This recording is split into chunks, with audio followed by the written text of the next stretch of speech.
Right now, there is a flesh-eating organism that is making its way towards the United States daily.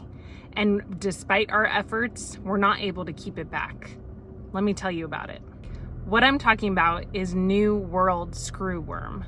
You may have heard about it in the news, but basically it's a fly. It looks like a fly, but while many flies lay their eggs in dead or rotting flesh, which the maggots eat, this fly lays its eggs in their flesh, and then those maggots eat live flesh.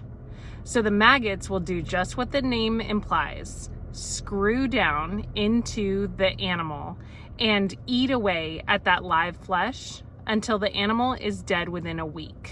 This is a problem, and it's been a problem, but we haven't really had to worry about it because we eradicated New World Screwworm from the United States in 1966. We did this through a concerted joint effort between the United States and many other countries, pushing that fly further and further away until we were able to hold it back. It took decades, and it's actually a really interesting story. So as this fly was understood, and we realized that it was a really big problem that we had to get out of the United States for the sake of our animals and our livestock and our economy and our people as well, scientists started really researching the fly and its life cycle. Scientists found that the female fly actually only mates one time in her entire life. So after she's mated that one time, she will never mate again. It has nothing to do with laying eggs. It has nothing to do with location. It's just the act of mating. She will only do that once. So of all the things that we learned about this fly, scientists decided that that was going to make the difference. That was the thing that we were going to utilize to eradicate this entire population from the United States.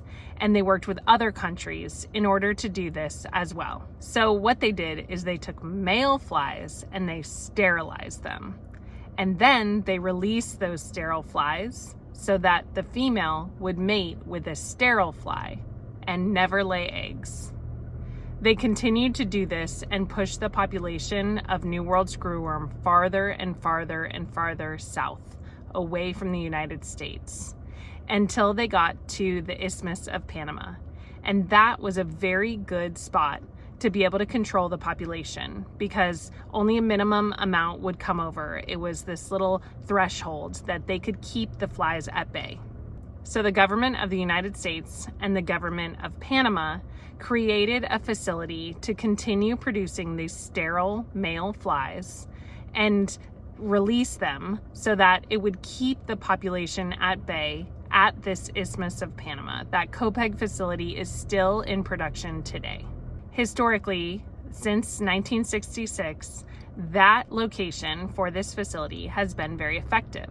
But we found that the fly population is starting to move further and further north, despite our efforts. They're actually releasing over 110 million male sterile flies per week. And still we can't keep up because recently we found this fly as far north as southern Mexico. So what this joint effort between governments is doing now is they're actually flying the flies on airplanes to the areas of most concern. Over 44 flights per week filled with sterile male flies are leaving that facility, and we still are not keeping up with it. In November of 2024, we closed our borders to imports of cattle from Mexico. In February, we opened them back up again, but in May, we shut it down again. The United States imports about 1.3 million calves per year from Mexico. There is a lot of crossover of cattle across the United States-Mexico border. And with the screwworm being found in southern Mexico, this is a big concern for us because it is not in the United States and we don't want to let it get in.